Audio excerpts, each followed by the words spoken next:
Starting a small series, don't know how long it's going to be, on some home projects, interior small things, home projects. This is number one. Let's clean up a little mess in the front hall.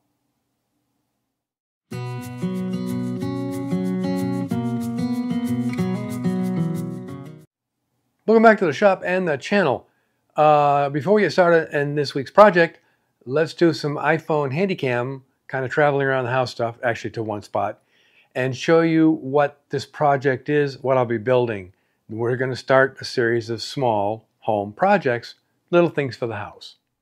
Welcome to the front entry to our house. You'll note over here we have a lot of walking sticks and things and umbrellas, and they're sticking all in the corner here. This should be in a umbrella stand, which there is one hiding way back there in the corner. What I'm building is a new larger umbrella stand to handle all of that stuff, and the form factor design is going to mimic this hall tree that I made many years ago. But let me give you a hint as to the next project after this. Going into the powder room. Fan problems. We have fan problems. Well, I'm just going to replace the fan. Found out there was no damper in it, and it was getting humid in here, so I'm replacing it with a better one that has a damper in it, and I might put a secondary damper in it. Anyway, that's the next project after this. By the way, all the walking sticks you saw in that corner are Mara's, and she made every single one of them. So that's what I'm going to do. I've got a little drawing here.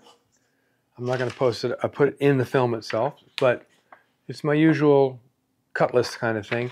This is going to be about 19 inches deep this way, about 14 inches high, about 7.5 inches deep, and then about that far off the floor. There's a register there for the HVAC system, so I have to put a scoop underneath it that kind of directs that register air out into the front hall. And one other thing is, because it's so narrow and there's so much stuff going in there, I'm going to put some long aluminum feetses, well, maybe about that long aluminum feetses on the bottom, and that'll slip underneath the rug, and it'll kind of hold it there from flipping, tipping away from the wall. We hope. We'll test that. We will test that. So now I need to slice up some wood. So let me go slice up some wood, and we'll get started with the assembly.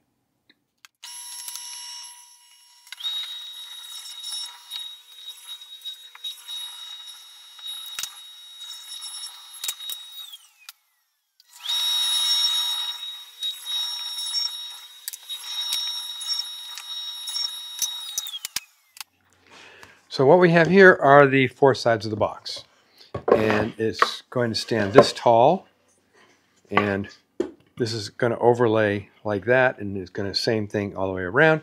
I'm going to put this together with glue and then brad nails and then screws. I know it's a kind of overkill, but the glue is permanent. The brad nails hold it together while you're gluing it up, and then you square it off. And then then you maybe put some clamps on it, put the screws in, so it's together. It's just easier to do when you're using brad nails and gluing a box together. So I'm going to glue this box together in the shape that it's going to be in. Now, because I'm using screws, I'm not using pocket holes, because the pocket holes would have to come in from this side here, which leaves a long exposed oval-shaped hole. Well, this is going to be trimmed off on either side, on the corners with lumber, and I don't want to take the risk of having to fill a big hole here if it doesn't cover it up quite as much. Because I'm making this a little bit smaller, the timber thing, the edge trim, a little smaller than the trim on the tall tree, because this is a smaller piece. So probably 1/2 inch thick stock and a little narrower this way, but it's going to have that, and then have it that way. And then the legs are square here at the bottom, and then one in the back. And the leg in the back needs to be trimmed out, cut out for the shoe molding, because this is going to go against the baseboard, which has a shoe molding. So I want to notch around that to get it against the shoe molding, so it can go a little bit further against the wall. So let's glue this puppy together and go on from there. What's that? Stuff on my shop, on my bench. Not noise, tunes.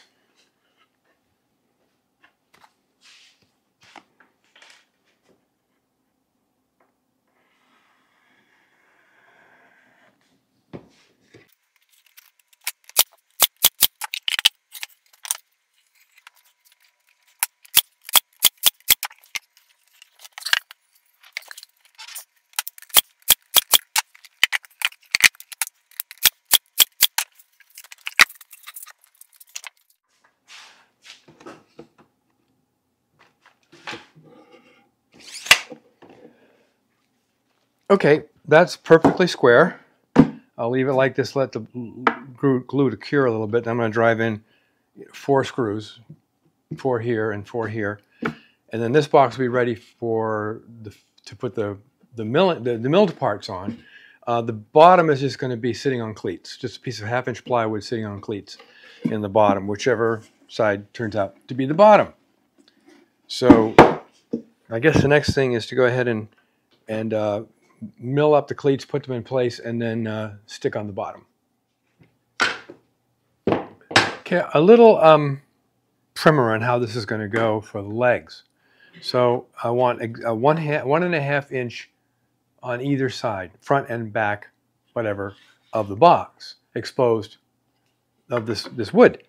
So, but I want the 1.5 piece on the front here. That makes sense. Anyhow, so what I'm going to do is, I've got 1.5 piece and a 3/4 inch piece. Well, 3/4 inch piece goes like this, and then the 1.5 piece overlaps that like that. That gives me a 1.5 inch exposure on front and back of the trim work. And it's going to be a lot of gluing and some tediousness. This, because remember, this is the front. This is going to be facing the hallway, and this is just the end, which doesn't really matter that much. So anyway, and I'll fill the seams, sand and fill the seams so that the paint won't show any seam where these two join together. So what I want to do first is I want to put the 3/4 inch pieces on the sides, and then come back and put the 1.5 inch pieces on the front and back. And the trick is to make sure everything is copacetic and cool. Now this is again going to be a kind of a time-consuming thing, so we'll probably do it in time lapse. I have a 2-inch height on the legs, on the ends, so that it stands off of that register, and there'll be an angled piece of wood back here that will have the air come out. I mean, it really doesn't matter. That register doesn't do much, and we cut the downstairs registers kind of closed off and the upstairs registers open, because when this house was built, the HVAC company never balanced the systems.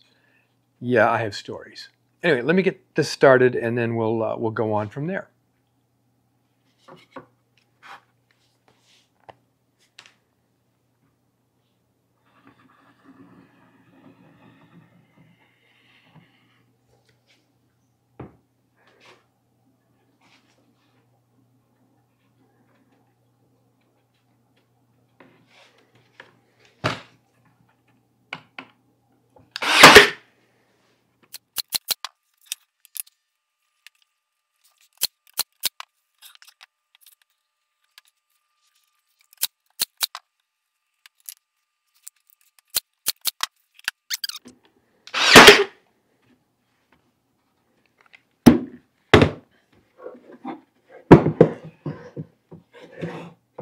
Got to trim the legs a little bit, because you always do when you do a 4-legged thing. But let's take a close look down here, just a wee bit. See what we got here. It's simple what I mean. So I got 1.5 inches here, and I got 1.5 inches here, and of course there'll be a cross pieces here, here, and here, and here that duplicates the trim work that's on the hall tree existing in the hall right now. So I got to do those pieces now, and we'll continue to move on. There's going to be a top cleat up here that's going to basically shadow. I mean, we'll put a cleat here, the trim piece here, and the cleat comes over here like that, and just to cover up all this stuff, I'll probably put miters on the corners. So let's get busy on the next step.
There you go. I've got the all the trim on, and it's gonna. That's basically it. That's what the trim's gonna look like. And here and on here, I have to do the top to cover all of these wooden joints up here. And like I said, that's going to be mitered, and I want a shadow line, so it's going to stick over front and sides, maybe 1/8 of an inch or 1/16 of an inch, but the back will be flush because eventually it might go directly against a wall, so I'll just leave it flush on the back. So it'll be, I mean, it'll have a cover, it'll have a top like a crown molding thing, but around, all the way around. So let's go ahead and start working on the top part. Then we get to fill, sand, and paint. I'm doing the top molding. Did a few measurements, and I really don't need to make this backside flush. I've done 2 so far, and they're mitered. You see, and I got miters are pre-cut. I pre-cut the miter on one. Oops. Now this one's going to go here because it's not long enough to go here. This one's going to go here. I line it up like so. Oh, that's going to need some filling. It certainly is. Let me maybe make this cut again.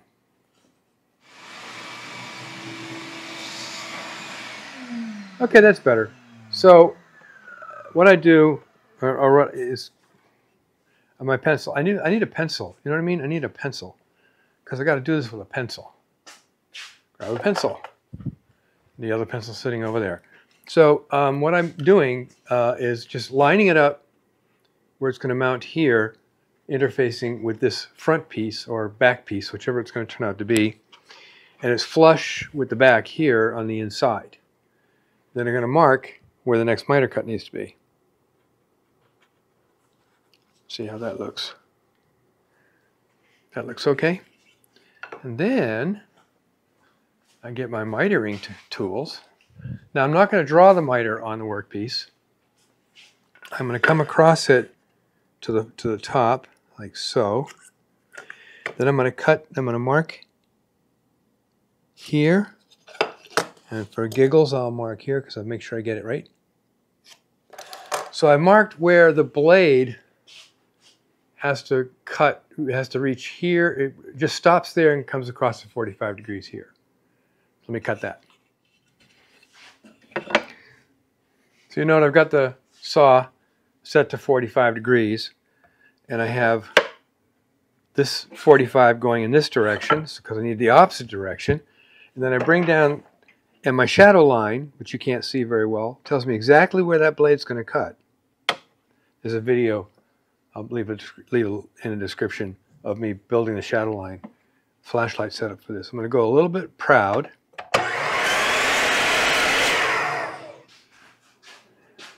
And give that a test fit up here. Oh, good. It comes right to the corner here. So that one's ready. And I know my top of my head's cut off in the shot. That's okay. This is the important stuff right here. Glue it up. Set it in place. Align it correctly. There. And there. The corners lined up. And there. And put one in here. But then I can come over here. I can still move this over here a little, this end piece a little bit, end of the piece. Come on, do it, do it, do it. So there's that. Now the last one, of course, is this long one here, and I'll just go ahead and do that, and then we'll come back. And then I got to fill all the holes, sand everything. I've got to cut the notches for the what you call it, the in the back for the shoe molding. Sorry, for the shoe molding. Cut the notches for the shoe molding. That's going to be a little interesting thing to do. But after that, then we can go do a test fit with it. Get everything out of that corner and do a test fit. So let me get this last piece in. Hopefully I got a piece I can use. Keep looking. Up. There's a piece. I just got to trim it to size. Okay, I made the cut, crossing the fingers. And that is, I think that's the best miter fit I've ever done. I know, don't talk too loud about things like that. And it fits flush in the back. It's got the reveal I want all the way around. I'm good. I'm gonna put some glue on this thing and nail it in place. And ostensibly, this box is done.